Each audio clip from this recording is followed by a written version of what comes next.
Mai adásunkat a Sató Vince támogatta. Pihenjen nálunk, Arisztokrata millióben.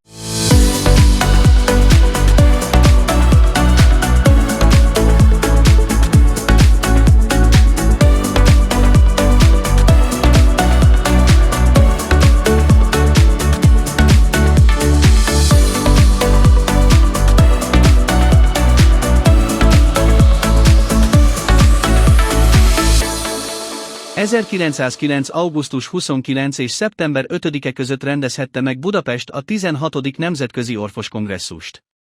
A hét mindennapján elkápráztatták a házigazdák mind az 5700 vendéget. Az újságok minden nap beszámoltak a kongresszus napi programjáról és a kísérő eseményekről. A kongresszus védnöke ő felsége, kinek képviseletében József főherceg nyitotta meg a kongresszust, augusztus 29-én délelőtt 11 órakor a fővárosi Vigadó nagytermében.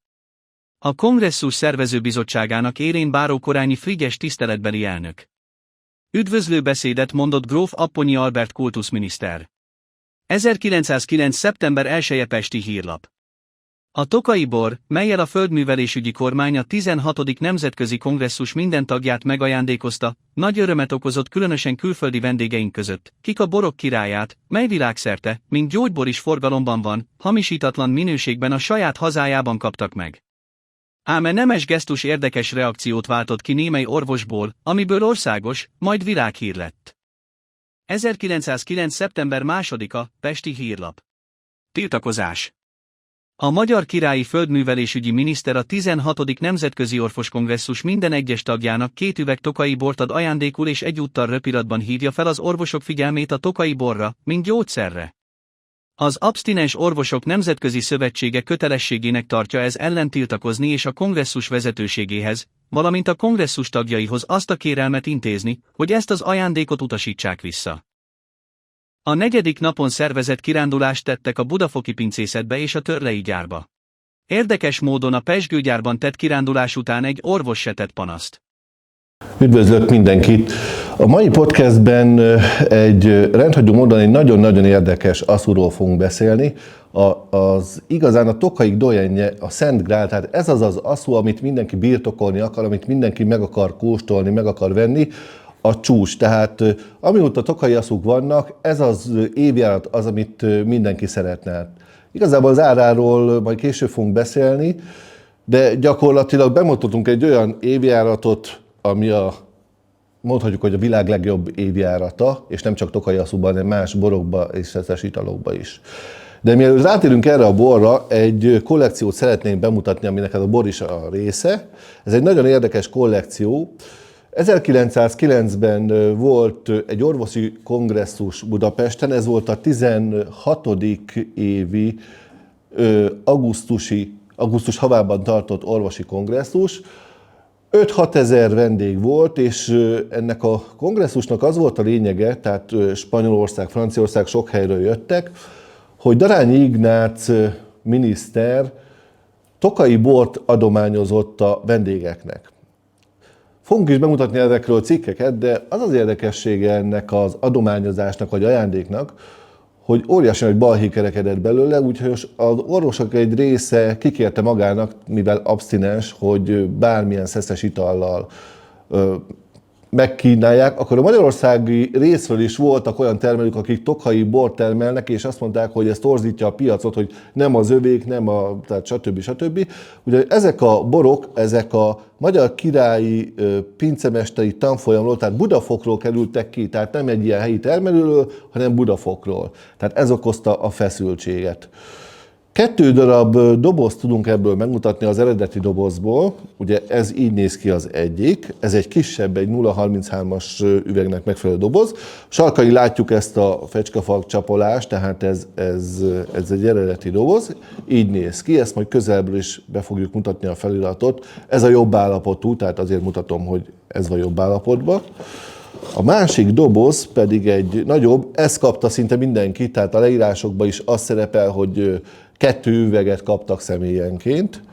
Ugyanez a felírás, legalábbis hasonló, azzal a különbséggel, hogy itt vannak kicsit olvashatóan közelről valószínűleg látszik évjárat megjelölések is. és vannak nevek, akik valószínűleg, hogy akik kapták, később beleragasztották.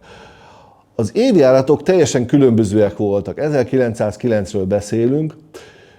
Úgy rekonstruáltuk ezt az eseményt, hogy akik Magyarországon tehát magyarok voltak és befolyásos emberek, azok nagyobb értékű bort kaptak, mint mondjuk egy spanyol orvos, aki elfogadta, az valószínűleg nem. Ez a két évjárat, ami ebbe a dobozban van, az egyik az 1848-as. A másik pedig az a Szent Grál, amiről beszéltem, az 1811-es évjárat.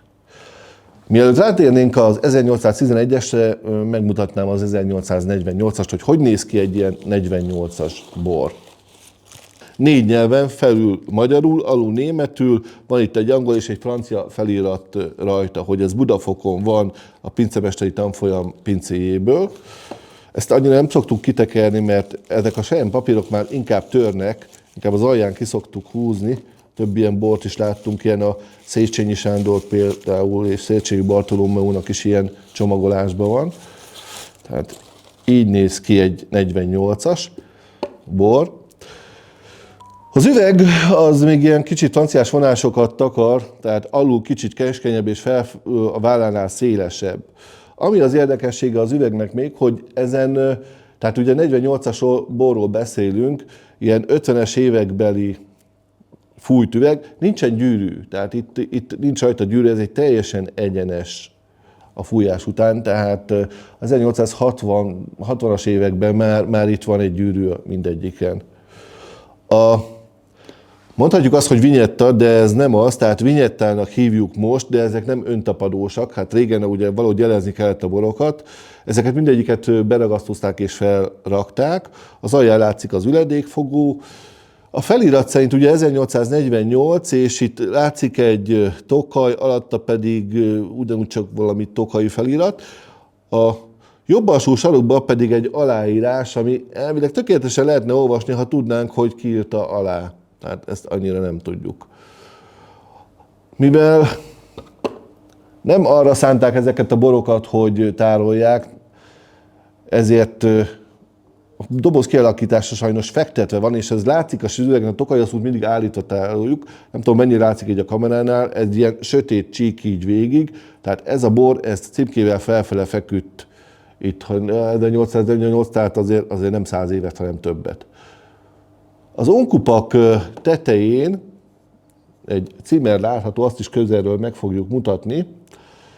Ez a lengyel sas van rajta. Tehát 48-as az inkább nekünk olyan érdekes, de a lengyel sasos címerek, tehát ez arra utal, hogy valószínűleg Lengyelországba vitték ki. Ugye a legnagyobb felvevő piac Lengyelország volt tokai borból, egyértelműen lengyel címkézéssel.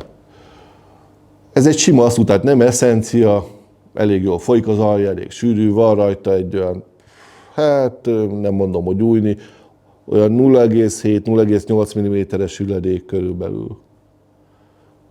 Nagyon ritka már ez a forma, tehát nem is nagyon láttam még ilyen üveget, még üresbe se nem, hogy telébe kupakkal. Hát ez a 48-as, és akkor ezt ide félreteszem. És egy kicsit bővebben fogunk beszélni akkor a másikról, ami igazából a podcastnek a fő mérvadója, ez az 1811-es Tokaji-Yasu. Ez sokkal érdekesebb és kicsit bővebben is. 1811-es, hát nem is tudom, hogy előbb a történettel kezdjük, vagy pedig mutassuk be a bort. Szerintem inkább a történettel, és utána elmondjuk a lényeget. Van itt egy kimentett fénymásolt lap, ez az Amerikai Magyar Népszavából 1998-ból, az a cím, hogy Üstökös Asszú karriere. Hogy miért ilyen szenzációs ez a 1811-es évjárat. Az 1811-esnek leírják történetesen a teljes keletkezését egészen 1998-ig. Az 1811-eseket, tehát rengetegen termeltek, az a leghíresebb. Ugye ezt Rákóczi Ferencék ültették, és Breczenheim Ferdinándék szüretelték le. Tehát ezt a Breczenheimék palackozták, És azért maradtak meg nagy számban 1811-esek, mert ez az osztrák-magyar monarchiában, tehát a császári udvarba készült mindig a Habsburg házba. Tehát ez gyakorlatilag nem állandó fogyasztása, nem a köznépnek, hanem ez császári királyi birtokról, császári királyi részre. 1811-ben volt a nagyüstökös, és ez nem csak Magyarországon, hanem Franciaországban, Németországban is nagyon jó termésátlagot hozott, és nagyon jó minőségű borokat, konyakokat és pezsgőket. Ezt úgy jelölték, hogy szinte minden üvegre üvegpecséttel, vagy valamilyen a címkén felrajzolták az üstököst, ugye egy csillag és egy csóvá valahogy zuhan lefele, tehát mindenféleképpen jelezték azt, hogy az 1811-es az a Vintage Kometa néven futott, tehát egy kometa, ugye üstökös néven, nálunk is úgy, hogy üstökös asszú karrierje. Tehát ahhoz tulajdonították ezt a jó évjáratot, hogy a üstökös megjelentés, akkor így a termés mindenütt teljesen tökéletes, jó minőségű bort és asszút és konyakot és egyéb szeszes italokat termelt. Az áruk is sokkal drágább ezeknek. Feljegyzések alapján az üstökös asszú pénzben megjelenő értéke 1835-ben 5. Ferdinánd király koronázására 2 átalag, 20-30 literes tokai kishordó, 19 éves üstökös asszúért 1000 darab körmöd aranyat fizettek. 1860-ban a bor ekkor 49 éves, 3. Napóleonnak 200 palackkal vásároltak belőle, palackonként 50 aranyfrankért. 1896-ban a Majna Frankfurtban betegeskedő milliómos, Rothschild Vilmos báró orvosai tanácsára vásároltatott 5 palackkal a 79 éves asszúból. Palackonként 1000 márkát fizetett. 1938-ban még 50 palackot őriztek az asszúból a Budafoki Bormúzeumban. Ekkor egy palack fogyasztói ára 36 aranypengő volt. Az 1960-as évek végén Londonban árverésre került egy palack üstökös asszú. Ez a Breckenheim hercegi hagyatékból 1925-ben került a londoni Berry and Bros borkereskedő cég gyűjteményébe. A palack 5000 amerikai dollárért cserélt gazdát. 1971-ben a londoni Christie's árverési csarnok egy palack, 160 éves, üstökös asszút bocsátott kalapács alá. A palackbor 220 angol fontért kelt el. 1990. júniusában a kaliforniai Butterfield and Butterfield cég listáján szerepelt egy palack, 179 éves, 1811-es évjáratú tokai eszencia, a londoni Berry and Bros borkereskedő cég gyűjteményéből. A palackért új gazdája 5000 amerikai dollárt fizetett. Íme egy magyar bor, amely a magyar föld és a napsugár harmonikus szerelmének, az emberi munka eredményének ragyogó gyümölcse. A üvegről akkor egy kicsit bővebben, hogy miért ilyen nagyon-nagyon értékes ez. 1811-esek vannak például a Breckenheim Ferdinánd által palackozott és Angliába kiküldött üvegekbe is, azok viszont nem tokai üvegek, tehát Angliába át lett palackozva, feliratozva, stb. És ez az eredeti, tehát ez tényleg az eredeti palackozás, ezt onnan lehet tudni, hogy nem sok, tehát még a Tokai Múzeumban se találtunk ilyet. Itt van alul egy üvegpecsét. Ez egy 0,5 literes üvegpecsét. Mivel a tokai asszúkadok forgástestek, fújt üvegek, ezért a szállításuk ugye a ládába történt fakkokba. Most képzeljük el, hogy a forgásteste, ugye, hogy beveszik, kiteszik, stb.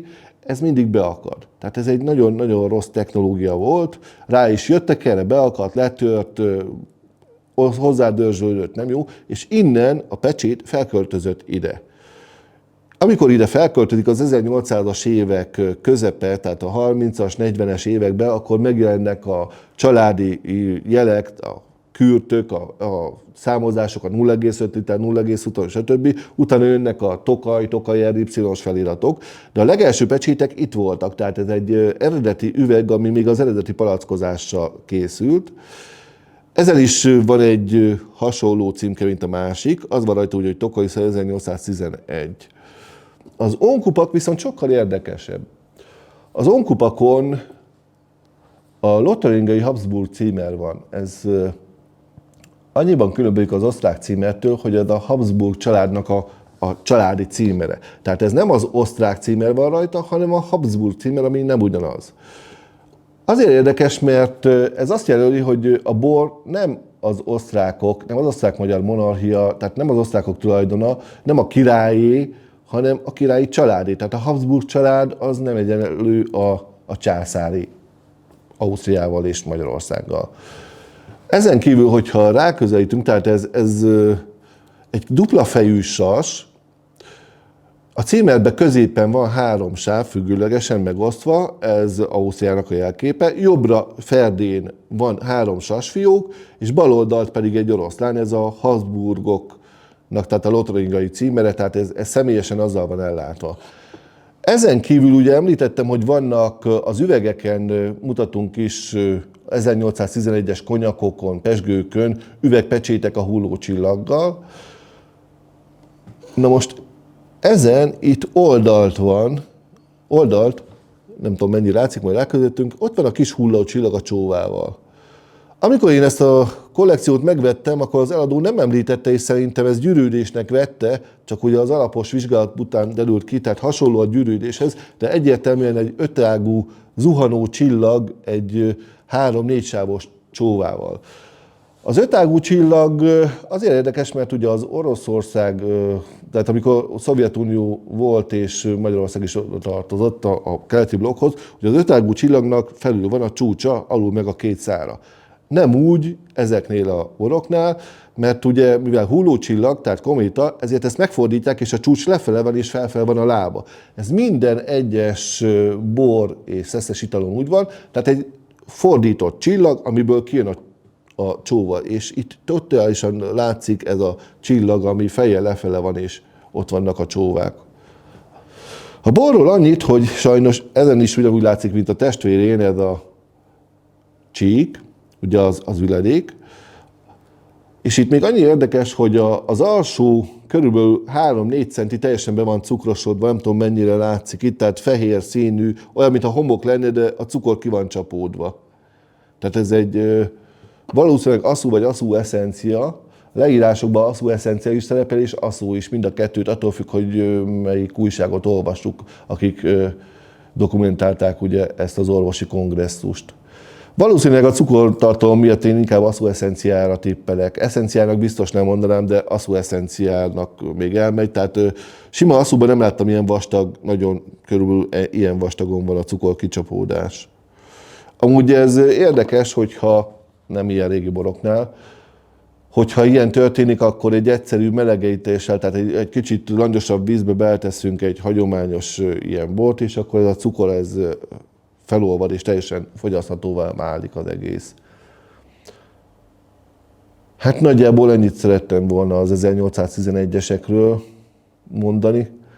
Az árukra visszatérve 2 olyan évjárat van, amit igazából nem lehet beárazni. Az egyik az 1606-os tokai asszú, ez a Fukier asszúk, amik Varsóban voltak, nincs áruk. A másik pedig az 1811-es. Az 1811-eseket gyakorlatilag úgy lehet beárazni, hogy 2 különböző árat veszünk. Az egyik az, ami, mint a Breczenheim asszúk, amiket átpalackoztak. Ugye kiküldték őket, teljesen más üveg, más dugó, stb. Angol nyelvű feliratok. Ezeknek az ára ilyen 4-5 millió forinttól kezdődik, de ez nem az ára, ez az aukciós ára. Az, hogy mennyire megy el, attól függ, hogy meddig hirdeti az aukciós oldal, hogy most 2 hónap, fél év, tehát hogy mennyire tudnak rákészülni. A másik, ez az eredeti üveg, ami eredetileg is 1811 óta, hát inkább azt mondom, hogy a 30-as, 40-es években palackozhatták, valószínűleg 30 körül. Ezeknek az árát, ezt nem lehet belőni. Tehát én azt mondanám, hogy ha aukcióra kerülne, olyan 8 milliótól indulna, és hogyha egy 3 hónapig tartó reklámozással határa csillagos ég, mert azok, akiknek anyagilag nem számít, tehát ugye egy ilyen üvegbor, akár a 3-4-szeresét is kifizetik, mert nincs ilyen a piacon. Tehát a kínálat egyszerűen nem létezik, mert akinek van, az nem adja el. Tudunk 3-4 olyan személyt, akinek van 1811-ese, olyat is tudunk, aki a Breczenheim féle. Igazából én másfajtát még nem nagyon láttam, és Hát ez tényleg aukcióra, tehát ezt így nem szokták eladni, mindenféleképpen aukcióra megy. Ami még érdekes, hogy a budafoki pincemesteri tanfolyam, az palackozott 1811-eseket, méghozzá 4. Károly hagyatékából kicsit több mint 300 üveg volt. Azok viszont zöld színű ónkupakkal, aranyozott dombornyomással, és egy magyar címer van a tetején, körülötte a pincemesteri tanfolyam feliratával. Az üvegek se ezek az üvegek, tehát azok is ilyen 1900-as stílusú üvegek. A címkéjük viszont nagyon érdekes. Az a címke, ami nekem volt egy 1811-esem, az angolul volt, és a bal felső sarokban dombor nyomva a magyar címmel volt, amit 2 angyal tartott. Bacsó Andrásnak, aki az Anonymousnak volt a igazgatója, neki viszont van egy címkéje, ahol magyarul van, hogy 4. Károly hagyatéka, és ott a bal felső sarokban a magyar korona van dombornyomva. Tehát ez a kettőt ismerjük, amit a Budafokon csináltak, de csak a címkék miatt, tehát ezt a 2 címkét ismerjük. Az a bor, ami nekem volt, ugye az angol nyelvű, azon a budafoki ónkupak volt, viszont ide az oldalára rá volt ragasztva az eredeti ónkupak, és konkrétan a Habsburg lotaringiai címer, tehát amikor újra dugózták és újra palackozták, akkor az eredeti ónkupaknak a címerét azt meghagyták és oda applikálták az oldalára. Tehát ez egy olyan bor, ami szuperlatívuszokban lehet róla beszélni. Még annyit, hogy itt talán nem nagyon látszik, de ez az üveg, ez zöld színű, úgynevezett huta üveg, tehát Wald Glass. Azért zöld, mert akkor még nem nagyon tudták a fehér színt, és nem tudom, hogy majd mennyire tudjuk ezt a fényben megmutatni talán az alján, hogy egy ilyen nagyon szép, természetes zöld színű, ami nem zöldnek akarták csinálni, tehát ez fehér üveg volt akkor, de egyébként zöld színű. Tehát ez is a hitelességét igazolja. Nem csak a pecsét, az ónkupak és a többi. Az összetétele nagyon érdekes lehet, mivel akkor még filoxéria előtt voltunk, valószínűleg, hogy vagy 15-20 fajta szőlő lehet benne. Érdemes lenne egyszer elemeztetni egy ilyet, majd ha valaki megvesz egy ilyet és felbont. nem emlékszem, hogy valahogy 1811-es bontottak volna. Ez inkább csak befektetési bor, befektetési aszú. És ugye ebbe a kollekcióba teljesen hiteles, megvan hozzá minden papír, vissza lehet keresni az újságokba is. Hát ezért mondom azt, hogy ez a bor, ez az a szent grál, amit mindenki szeretne, de hiába van az embernek pénze, nem, tehát egy üveg bort nem lehet 10 fele eladni. Tehát ez lehetetlen. A Breczenheim-féle aszúk, amik kimentek, és a Barry Bros palackozta, abból is ilyen 5 évente látok 1-2-t, de nagyon hamar elmennek 1811-esek.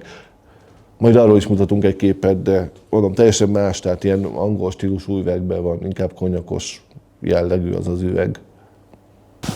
Milyen érdekes egy ilyen bornak a története, ha belegondolunk, hogy ez nem egy magában egy 1811-es, tehát ez egy kollekció része, ami ugye az orvosi kongresszusra kikerült, és ezt a bort visszautasították. Tehát ezt a bort meg kellett volna kapnia, ott volt 5000-6000 vendég, és az orvosok egy része visszautasította azzal, hogy abszinens, és nem is érdekelt őket. Még egy érdekes anomáliára felhívnám a figyelmet. Tehát amikor 1848-as borról beszélünk, ugye 1909-ről van szó, tehát a kettő között ez nem egy olyan régi bor volt. 1909-ben egy 48-as aszú egy ilyen 50-60 évnek felel meg, most így fejben nem akarok utána számolni. Ha most azt mondjuk, hogy 2026 van, akkor gyakorlatilag egy 1989-es aszúról beszélnénk, tehát senki nem esik azt, hogy egy 40-50 éves aszúról. Míg az 1811-esnél már 100 év volt. Tehát most 100 év, ugye az 1926, de hát már bemutattunk, nekem is van 1920-as évekből egy pár bor, 500 000, 1 millió forintos borok. Tehát jelenleg én se esek haza, és más se egy 100 éves bortól. Ez teljesen megszokott volt abban az időben, bementek az emberek elitebb helyekre, és 100 éves borokat bármikor lehetett venni. Ez most ugye ennyi idő elteltével már érthetetlen, hogy valaki visszautasítja a díszdobozos 1811-est, de akkor abszolút nem volt olyan nagy szám. Tehát, hogy be lehetett szerezni, meg lehetett venni. Amikor ezeket a podcasteket kezdtük, akkor az volt a lényeg a podcastnek, hogy megpróbáljuk bemutatni 3 dimenzióba, tehát egy fénykép alapján nem lehet megtalálni a történetet, nem látunk bele, nem látjuk az alját, tetejét, nem tudunk semmit. Ezért a kutatások alapján ezeket a borokat nagyon-nagyon sok munka van, rengeteg tehát levéltári keresés, és amikor összejön egy ilyen podcast, amögött van 2 hónapnyi munka. De megvan az eredménye is, ezt nem magunknak csináljuk, hanem azért, hogy 100 év múlva ezek a borokról, ha már ez a bor nem is lesz meg, de legalább a videó meglegyen róla, hogy néz ki körbe egy ilyen, hogy milyen az, amikor becukrosodik, tehát hogy lássuk az alját, a többi, tehát hogy onkupakot már nem találkozunk onkupakkal. Most ugye visszajöttek a műanyag helyett ezek az alumínium kupakok, nagyon szépek, de igazából nem címerek vannak rajta, tehát ugye ez egy letűnt kornak a letűnt tárgya, azt mondom, hogy mestermű. Nagyon jó lenne, hogyha lenne rajta rendes címke, de mint említettem, az 1811-esek nagy része nem eladásra ment, hanem a császári királyi pincébe, saját maguknak még nem címkéznek az emberek borokat, jelenleg se.